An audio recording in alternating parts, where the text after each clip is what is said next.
Welcome back to Hannity. There are just 23 days until President Obama is officially out of office. But he wants you to know that if allowed, he would have beaten Donald Trump and won a third term. Take a listen to this one. The majority does buy into the notion of a one America that is tolerant and diverse and open and full of energy and dynamism, and the problem is it doesn't always manifest itself in politics, right? I am confident in this vision because I'm confident that if I had run again and articulated it, I think I could have mobilized a majority of the American people to rally behind it. Not surprisingly, President-elect Trump fired back on Twitter, writing, quote, "President Obama said that he thinks he would have won against me.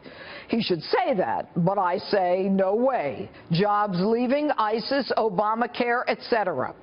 Joining me now is Fox News contributor Charles Hurt, former National Justice Director for Bernie Sanders, Teslin Figaro, and Republican strategist Noel Nickper. All right, I will start with you, Charles. Let me ask you this. Is he delusional, or is he depressed, or is he afraid people are going to forget him? Why is he talking about this? I think all of the above. I don't have any idea what he was even talking about before he got to the part where he said that, if I had run again, I certainly would have won. That's the kind of taunt you hurl over your shoulder as you're walking running away from the bar fight. But the bottom line is he may not have been on the ballot this time, but his policies were, and his policies have been on the ballot for the past 8 years. And while, yes, he did win re-election in 2012, Democrats have lost 1,000 seats based on his policies, based on his record. And so, what he's saying right there is just flat out simply not true. All right, and Teslin, isn't he the one who said, I will take this personally, if she doesn't get elected, it's really a third term for me? You're absolutely right. I mean, President Obama galvanized every politician, every pastor, and every entertainer. And in the words of the judge, the motion was denied. They presented a third-year term, and no one was buying into it. And it's not about, President Obama's ego and how he feels about how he would have won. It was the 900 legislators who lost. It was the American people who lost jobs. It was the American people who lost income. It was the American people who lost affordable health care. So instead of him talking about how he would have won, let's talk about the people that lost and focus on that. It was the DNC that lost integrity. So perhaps as we go into the new year, they can figure out how to not make it about the shiny object and focus on the grassroots like the Republicans have done, and perhaps they'll see a win. Let's just get over it, get off the field. You've lost, pick your toys up and go home and try again. And Noel, just as Teslin was saying, I mean, all you have to do is look at the facts. It wasn't just Donald Trump. The Senate, the House, the gubernatorial races. I mean, this was a trifecta. Well, you know what? So much for a smooth transition. Do you remember when Obama said, let's make this smooth, let's do the best we can? Whatever on that. It's just like he believes his own rhetoric. And how arrogant to sit there and say, if I would have run for a third term, I would have won. Really? Slap in the face Hillary Clinton, slap in the face the voters, the middle-class voters that voted you out. And although he may have won some of those states that Trump won, the fact of it is that Trump won. Yes. Yeah. Well, they turned around and they, not only did Trump win, but they changed parties, and that's pretty huge. Yeah. All right, Charles, I'm going to ask you to listen to what David Axelrod said about Obama not accepting that the election was a referendum on his view of the world. He doesn't accept that the election was a verdict on his view of where the country should be going. He points out that she got a majority of the vote. He feels that he would have won the election. But there's no doubt that there is some criticism implicit in his remarks.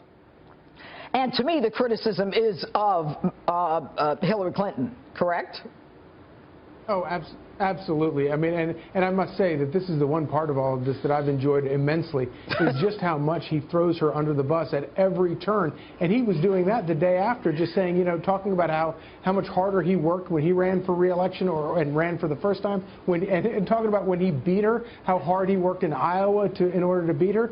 But can you imagine if George W. Bush in 2008 had come out after the election and just trashed John McCain after Barack Obama won? No decent person would do this. And to have the President of the United States now doing this, I think it really does, it says a lot about both how he is governed and kind of his, you know, the way he is going to, I think, be remembered going forward. And Teselin, he said in this interview, he says, even people who disagreed with me says that my vision is the right vision. Now, how do you justify that? How do you rationalize that, Teselin? Well, I rationalize it that people got tired of hearing a vision. They wanted to see action. You know, anybody can talk about what you're going to do, but see, when it came down to the reality of what was actually done, people were over it. You know, we see that as we look across the states, like we've mentioned several times, with all the legislative seats that were lost. You know, this grassroots movements that Republicans have been able to successfully implement came from the ground up. And so although he gave a good speech, a great vision, when it really came down to the reality, people were over it. And for him to say that he was not on the ballot, that he did not instruct Clinton on how to, produce the same type of results that he did is just a flat-out lie. You know, he instructed everyone around the country to support Hillary Clinton. We saw that with Bernie Sanders and the DNC leaks. And he just will not accept the fact that you lost. You put everything on the field, you left it there, and you lost. And even Jay-Z and Beyonce couldn't pull this race in. They talked about the fact that the Democrats had the ground game and Donald Trump didn't.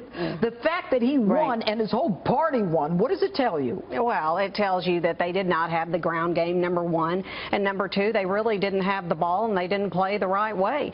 And, you know, I think Americans are really ready to see Israel take a respectful place and ready for prosperity. All right. Thank you all for being here tonight. All right. And here now with more reaction is the author of Defeating Jihad, Dr. Sebastian Gorka, as well as Fox News contributor Rick Grinnell. All right, Dr. Gorka, I'm going to start with you. The message, as the ambassador just indicated, is very clear. And that is, as 400,000 people die in Syria and the UN Security Council does nothing, they take a disputed land issue, prejudge it, and make it as though an international ruling is in effect and should control. What do you say? Merry Christmas, Judge. It's outrageous. This is a lame duck presidency. But what's happened in the last 8 years? The Obama administration has created a global chaos. The world is on fire wherever you look, north, south, east and west. Europe, you see Russia invade Ukraine. Asia, you see China build fake islands and then put military installations on them. Then you see disaster after disaster in the Middle East, the rise of ISIS, the rise of Boko Haram, on and on and on. And what did they do? Instead of following the Hippocratic Oath for the last month of their administration, the do no harm promise, what do? They throw gasoline on the fire, and they side with everybody else who really is using the United Nations to execute a form of veiled anti-Semitism. There's nothing else that you can describe this as. Well, go ahead. Certainly, it is a reverse of a position that the United States has taken in the past, Rick Grinnell. And there are those who say that the United States is the one who was behind the resolution in the first place. Look, there's no question. I spoke specifically and directly to the French ambassador to the United States, and he told me that they have been working on the Obama administration for weeks. Then we see the media from New Zealand that have now come out and confirmed the fact that the New Zealand foreign minister has had multiple conversations with John Kerry, trying to find the language that would be acceptable so that the United States would abstain. So strategically, Judge, what we're looking at here is this has been weeks in the making. This is a plan of Ben Rhodes and Barack Obama, and they have secretly tried at the end of the administration to give it to Israel and to try to blame this on New Zealand or Egypt or others, well, they have been the ones negotiating the language. They have been the ones that have been secretly trying to figure out a way, how do they kick Bibi Netanyahu on the way out the door. Don't forget that the Barack Obama team tried to defeat Bibi Netanyahu. This is a long-standing problem that we've had from the Cairo speech at the beginning of the Obama administration to now this lame duck session where Ben Rhodes and Barack Obama are trying to kick Israel. Dr. Gorka, do you see Donald Trump doing something significant in terms of in any way reversing this decision by the Security Council?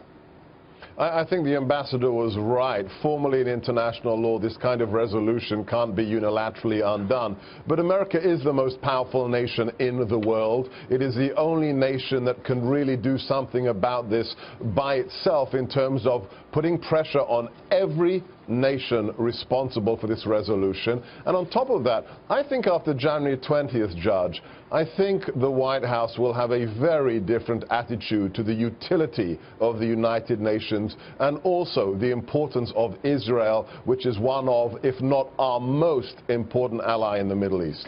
And Rick, as it relates to the United Nations and Israel, Israel is now apparently calling in all of the foreign ministers from other countries, and they will exert whatever diplomatic punishments if we can call it that. Do they have any leverage at all in a situation like this?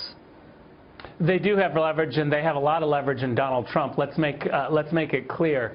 President-elect Trump is going to be Israel's best ally. He's going to make sure that this is a priority. This resolution is dangerous, Judge, in that it literally encourages countries to find ways to punish Israel for not giving up land to the Palestinians. This is a land dispute between two countries, and now we have an international body like the United Nations Security Council taking sides and saying that the world should punish Israel for not taking the Palestinian side, for not giving up land. It's really outrageous, and it directly affects every single nation. Donald Trump knows this, and he'll make it a priority. Don't the Palestinians get money for every Israeli that they kill?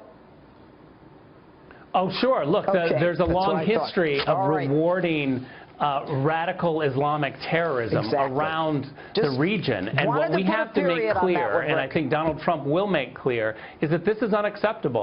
We're going to stand with Israel, and we're going to make sure that every country diplomatically is punished for trying to implement this resolution. Thanks so much for being with us tonight.